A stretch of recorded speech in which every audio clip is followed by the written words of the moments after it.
Dorian Blake, a brilliant but eccentric book hunter and self-confessed bibliomaniac, heads the small firm Blake Associates Literary Investigations in San Francisco. From their loft-style office on Clementina Street, Dorian and his teammates track missing manuscripts, authenticate dubious discoveries, and navigate a shadow world of collectors, auction sharks, and occult bibliophiles. Each case is a mystery whose solution hinges on deep book lore, forensic bibliography, and treacherous human motives.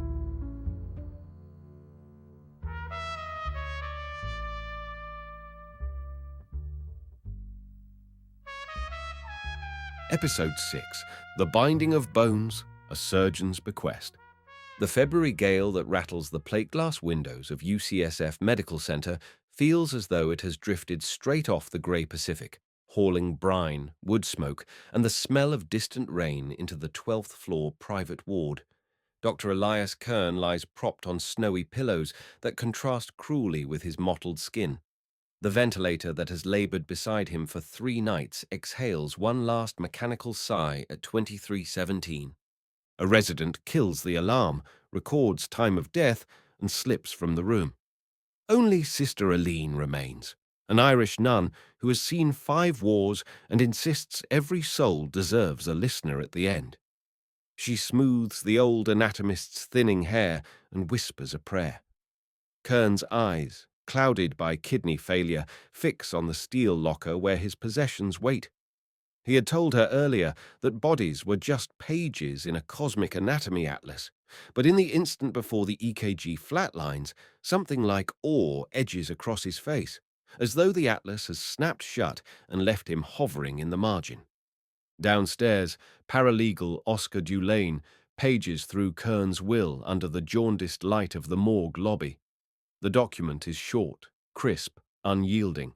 I bequeath de Humani Curiositate, 4th edition, to the Mutter West Museum forthwith. All other effects to my nephew, Dr. Jonas Kern. There is no mention of the scandal that once made tabloid front pages, no acknowledgement of the cadavers smuggled across 3 borders or the Van Rijk's letterpress skin. Dulane initials each line exactly as the executor training manual instructs, yet the hairs on his arms lift when he reaches the codicil forbidding embalmer's solution. The corpse must remain unaltered. Let nature decode what I annotated in flesh. By 0030, couriers from Argent Transit have ferried the quarto, heavy as a newborn calf, from Kern's safe deposit box on Parnassus Avenue to the marble and bronze lobby of the Mutter West. Director Dr. Beatrix Sim meets them in a coat that blurs hospital white into curator beige, hands trembling despite the Kevlar-reinforced briefcase she carries. The book is slipped into a nitrogen-flushed vitrine, sealed behind ballistic glass, and logged in 3 ledgers: insurance, collections, and, at Sim's insistence, moral provenance. No one notices that, in the loading dock 2 stories beneath, a fiber optic line the thickness of dental floss has been threaded into the pressure sensor conduit. A cobalt blue LED winks once, then disappears under a smear of dust.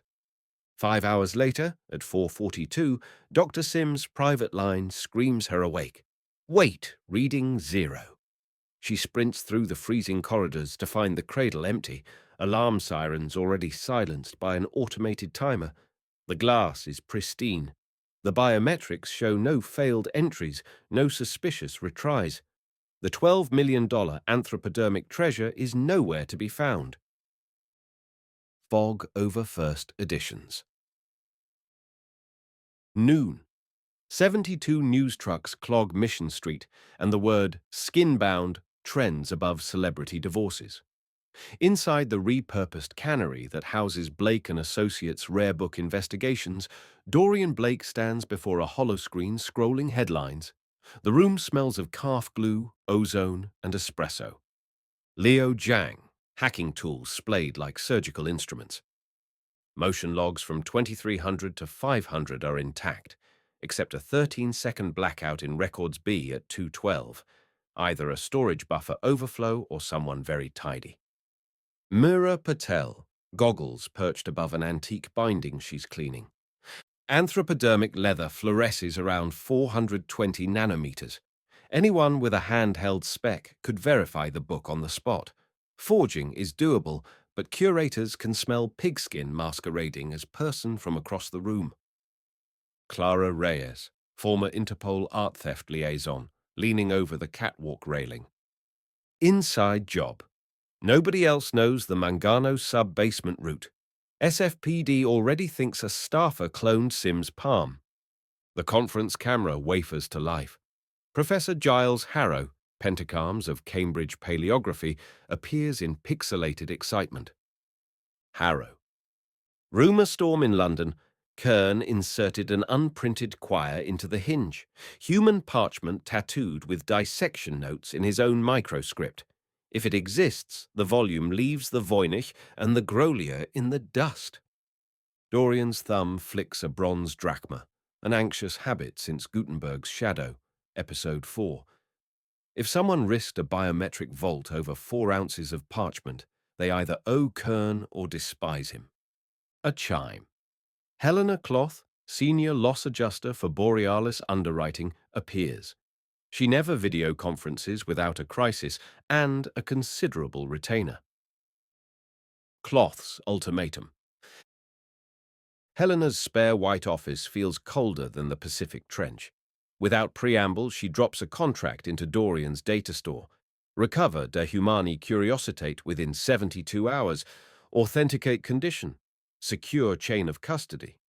The bonus schedule has more zeros than a CERN neutrino readout. Leo, eyeing the figure. We'll need root access to the entire Mutter network. Cloth. Granted. I convinced the board your team is cheaper than litigation. SFPD will step back. They have 3 open fentanyl rings and a mayor breathing down their necks. MIRA. Last DNA test on the binding? Cloth. Peptide mass fingerprinting, 2021. Male, European, approximately 1,870. Kern refused further sampling. When Helena signs off, Leo exhales. Usually she won't spare a comma for less than 50 million. Somebody's panicking. Dorian pockets the drachma, glancing at the codex shelf where previous trophies line up like penitent monks. Gear up. We sail at fogfall. Mutter West's hollow vault. Night has iced the city blue by the time the team enters the Art Deco bank turned oddities museum. Glass jars of malformed hearts glimmer like eldritch Christmas ornaments.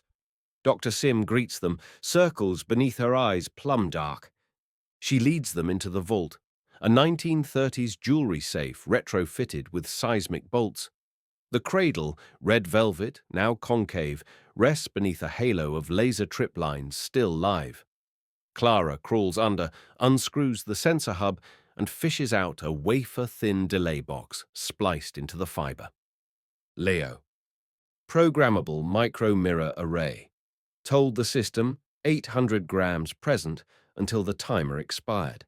Then it cut the line so it would look like a smash and grab. Sim, voice cracking. Only 3 people touch After Hours Vault. Me, Dr. Jonas Kern, and Tasia Volk, our registrar. Mira lifts a faint vanilla metallic note from the cradle. Vanillin plus glutaraldehyde. The book sat here a while, so we're not chasing a full shipment. On Leo's tablet, the motion sensor logs bloom. 212, records B, 13 seconds. Clara angles a flashlight down the corridor. The steel door to records B yawns like a toothless mouth. Records Room B. The scent inside is cedar, ozone from dehumidifiers, and the sweet rot of old paper. Drawer B12 hangs open. Someone has surgically removed half of Dr. Elias Kern's donor file. The metal rails are still warm, sign of recent disturbance. Clara dusts the handle. 2 partials appear, Tasia Volk's right index and a glove pattern of nitrile micro-dimples. Footsteps echo. Tasia herself arrives, lab coat immaculate, but her cheeks carry goggles, rims like neon bruises. Myra, softly, showing the drawer. Someone researching Kern's provenance? Tasia, clipboard rattling. I checked the cradle at midnight, logged it, came here to file donor consent forms, nothing missing then. Dorian tilts a scrap of onion skin paper he's found jammed behind a rail. An embedded watermark blooms, a serpent devouring its own tail. Professor Harrow's voice filters through Clara's earpiece. Cheltenham Binderies, Victorian firm that bound med school texts in whatever epidermis the surgeons supplied. Highly illegal after 1898. Tasia flushes. I've never seen that watermark. But her pupils shrink. Kern's estate. Jonas Kern's Pacific Heights brownstone looks like a natural history diorama. Owl pellets under bell jars, pickled fetuses in teacups, and an alpine ibex staring down from the stairwell. Jonas, a pathologist with his uncle's hawk nose, greets them in nitrile gloves streaked with shellac. Jonas, pouring bourbon despite the hour. I released the book only after verifying insurance coverage. Uncle demanded in situ conservation. No more vampire biopsies, he said. Mira notices scalpel scratches across Jonas's thumbnails, a telltale from microsampling. Under gentle prodding, he admits he sliced a hinge tissue sliver last week. Wanted a final genotype. Closure, you understand. The sample envelope bears fish glue traces that match residue on the museum cradle, proof the stolen object is indeed that copy. Clara spots an unopened courier box from Bovina Labs. Inside, a printout contradicts the 2021 result. Female, East Asian ancestry, died circa 1964. Jonas's glass clinks against the desk. Then Helena's earlier data was fabricated. M-I-R-A, grim. Or someone swapped the entire book after 2021. Jonas's face drains, as if he too has been flayed. Bones to books. Back in their loft lab, Mira reruns peptide mass spectrometry on Jonas's fragment.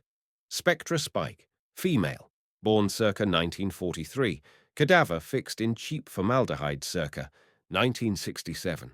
She overlays Kern's 1960s CV, a guest lectureship, Nanjing Medical Academy, height of the Cultural Revolution, when unclaimed bodies flooded anatomy departments. LEO, tapping an overlay of scanned shipping manifests. 16 crates labeled vegetable specimens, shipped San Francisco Harbor, September 1968. Consignee E. Kern. Weight matches cadaver torsos minus viscera. Dorian rubs tired eyes. So the world's most famous forensic ethicist cannibalized victims of a purge, bound his lifework in their skin, and sold a heroic narrative. Two motives surface: exposure or profit before exposure. Either way, they need the codex before the story detonates. Silhouettes and side channels. Helena signals, dark web listing found. Seller, alias Omegoroboros. Thumbnail, Kern binding, hinge tear visible. Auction ends in 18 hours.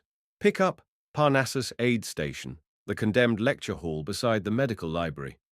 Leo dives into traffic analysis. VPN onion routes dance like mercury, yet a backscatter ping gives away a local 5G femtocell. Someone is physically in San Francisco, not Estonia. He traces a MAC address to a museum procurement laptop, last checked out by Tasia Volk. Meanwhile, Clara meets SFPD Detective Raj Singh for coffee at Blue Bottle. Singh slides her a forensics report. Arsenic microcapsules embedded in the vault's ventilation filter. Sublethal doses, but enough to hospitalize a thief. The purchase order sits under Dr. Sim's login. Motive: protect the museum by scaring off poachers. Pieces sharpen.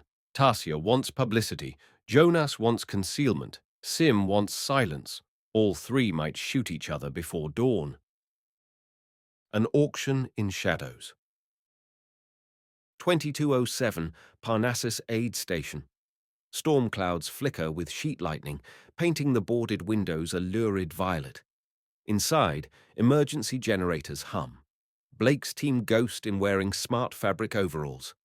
On the amphitheater dais, a plexi case spins slowly, lit by ring lights, streaming 4K to 47 anonymous bidders whose avatars hiss offers in a multilingual ticker, 60 BTC, 80, 100. Tasia Volk stands at a lectern, voice amplified to the live stream. Lot 31, a palimpsest of power and penance, verification by portable Raman spectrograph included. She is sweating, moisture beads across her goggles. From the audience seats, Elias Kern rises, a surgical mask veiling half his face. He clutches a duffel. Clara recognizes the silhouette. Jonas whispers a code to the security drone overhead. It pivots away. He strides onto the platform, grabs the case. Jonas! Low snarl. This ends now. The book goes to the crematory with my uncle. Tasia, into microphone. Ladies and gentlemen, meet the heir to the lie. Jonas, they deserve the truth. Suddenly, the stadium lights implode into darkness. A tranquilizer dart slaps the wall where Jonas's head had been. Dr. Sim emerges, white coat flapping, pistol trembling. Sim, everyone stop. Insurance will cover a replica. Let the original disappear quietly. An unseen bidder aborts, launching a DDoS flood that crashes the stream. The room flickers red as backup lights cough on. In the chaos, Jonas smashes the plexi lid. Tasia lunges. Sim fires again, dart nicking Jonas's shoulder. He staggers and drops the codex. Mira rolls beneath the tumbling book, catching it in acid-free gloves. Leo, monitoring Wi-Fi, deploys an electromagnetic pulse from his backpack. The drone and live stream rigs sputter dead, severing the bidder's view. SFPD tack lights spear the upper doors, Helena's emergency warrant in hand. Tasia freezes, UV phosphor spray glowing across her lab coat from Mira's earlier booby trap. Jonas, half sedated, mumbles apologies. Sim sinks to her knees among dust-sheeted gurneys. Dorian, book secured in an anti-static bag, calls scene clear. Unraveling the stitch. Interrogation takes place in the dissection theatre, once Kern's lecture haunt. The smell of carbolic soap still haunts the tiles. Tasia Volk admits posting the auction. She insists she never intended sale, only a bait spectacle to force mainstream media to confront Kern's crimes. If the museum tried to buy silently, she'd leak DNA proof. Elias Kern confesses splicing the vault fiber, planning to steal the book and cremate it with Elias's body, then gift the museum a polymer replica. He feared the scandal would taint every Kern paper ever cited. Dr. Beatrix Sim owns up to ordering arsenic capsules and the tranquilizer gun. If collectors feared the exhibit was lethal, they'd leave us alone. She had planned to retrieve the codex herself once Jonas and Tasia neutralized each other. Leo correlates email timestamps with server logs. Jonas's fiber delay code compiled 3 hours before Kern died, proving premeditation. Tasia's auction page went live after her DNA discovery, activist rather than thief for profit. Sim's arsenic invoice predates both events. She saw Kern's donation as an existential threat weeks ago. When Dorian finally opens the cracked hinge, he finds the rumored hidden choir, calf vellum pages stitched with silk thread, each page bearing neatly scribed Chinese names, ages, and post-mortem notes. One name is circled in oxidized red ink, Shu Lian, 22, with the annotation in Kern's hand, "Forgive necessity, knowledge above flesh." The room falls silent. Custody of remains. Helena's legal team relinquishes title. The binding is arguably human remains under California Health Code. UCSF bioethicists convene an emergency board. Blunt force PR calculus yields one decision: identify living relatives. Genealogist Eden Cho traces Shu Lian's nephew to Toronto. 3 Zoom calls later, Kalimba Shu, age 35, learns her grandmother's skin encircles a book in San Francisco. She thought the woman perished in a flood. Tears and Mandarin curses mingle through poor bandwidth. Kalimba demands repatriation, cremation, and a memorial scholarship for displaced medical cadavers. Tarsia, charged with reckless endangerment and grand larceny, pleads to a 2-year suspended sentence in exchange for testimony on Kern's 1960s trafficking. Jonas surrenders the remainder of his uncle's estate to fund the scholarship. Dr. Sim resigns, citing exhaustion and moral injury, but avoids prison. Helena's insurers prefer a civil settlement, not a headline trial. Ashes and ink. 6 weeks later, cherry blossoms drift across a Vancouver memorial garden that smells of wet bark and incense. A cedar urn sits on a granite plinth. The ashes inside are an alchemy of human dermis, calf parchment, archival glue, and 183-year-old printer's ink. Dorian, Clara, Leo, and Mira attend as silent witnesses, while Kalimba Shu recites a poem her grandmother once scratched onto a ration card. The body is a scroll, time is the knife. Afterward, Mira hands Kalimba a thumb drive containing high-resolution scans of every ledger page. So the story endures, Mira says, without requiring the binding. Kalimba nods, tears catching in the petals that cling to her scarf. Epilogue. Codex Bone. Foghorns moan over the Embarcadero as 3:12 blinks on Dorian's desk chronometer. The loft is dim save a single desk lamp. Leo uploads the case files to a blockchain vault labeled Codex Bone, SHA 512 hashed for eternity. Clara, ever restless, drills new sensor housings into their in-house vault. No more fiber-optic lies. Mira mixes pigments for an artist who wants to illuminate the anatomy of melancholy on ethical rag paper, no skins attached. Dorian stands at the window, drachma spinning between finger and thumb. Owl side up. He shelves the Binding of Bones dossier beside Ghost Margin and Gutenberg's Shadow, leaving room for the next inevitable chronicle. Ink fades, skin withers. Stories, he reflects, are the only organs we can transplant without consent and still, somehow, heal the living. Outside, the fog thickens, swallowing street lamps one by one.